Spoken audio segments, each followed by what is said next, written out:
আমি ভিডিওটা চালানোর আগে কিছু কথা আপনারা শুনে যেতে হবে। টাকলা একটা কন্টেন্ট ক্রিয়েটার, সে বলে খাম নিছে না।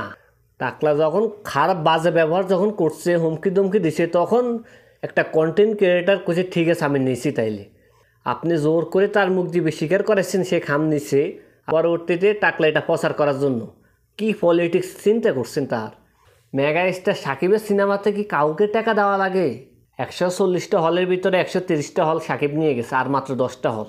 হল মালিকরা জানে না যে কাজ ছবি চলে না। যদি সাকিবের ছবি নাই চলতো তাইলে 140 হলের ভিতরে 130 হল কীভাবে নিয়ে যায় সাকিব? তার দখলে কীভাবে 130 হল থাকে? দর্শককে এটা বুঝে না, মানুষকে এটা বুঝে না।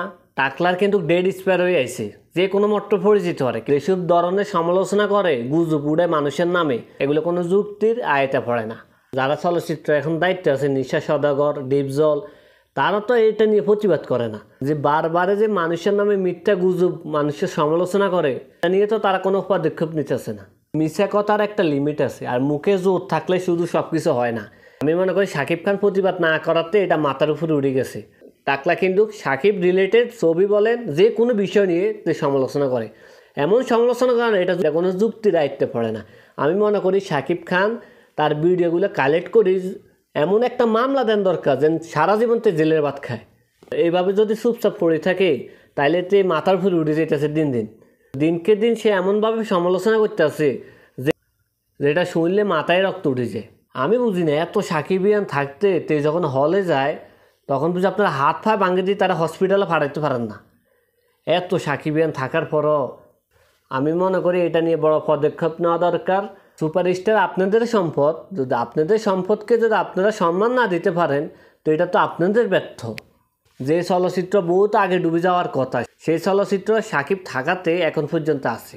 আমি নয়, এটা সারা দুনিয়ার মানুষে জানে। যারা চলচ্চিত্র দায়িত্বশীল আছেন, আপনারা যদি পদক্ষেপ না নেন, আমি মনে করি যারা সাকিবিয়ান আছেন তারাই পদক্ষেপ নিব। এমন পদক্ষেপ নিব যেটা আপনারা চোখে মুখে অন্ধকার দেখবেন। ভিডিওটা আপনারা এক নজর দেখে নেন। আমি ইকবাল ভাইয়ের কাছে অনুরোধ করবো, ইকবাল ভাই আমার মতো ছোট মানুষকে নিয়ে এরকম পলিটিক্স করেন না। দর্শকগুলোকে কি টাকা দিয়ে রিভিউ করাচ্ছে রায়হান রাফি? কন্টেন্ট ক্রিয়েটরের নাম মুজাহিদুর রহমান। নর্মালভাবে জিজ্ঞেস করুন, কিন্তু আপনি আমাকে ঠ্যাং ভেঙে দেওয়ার কথা বলেন না।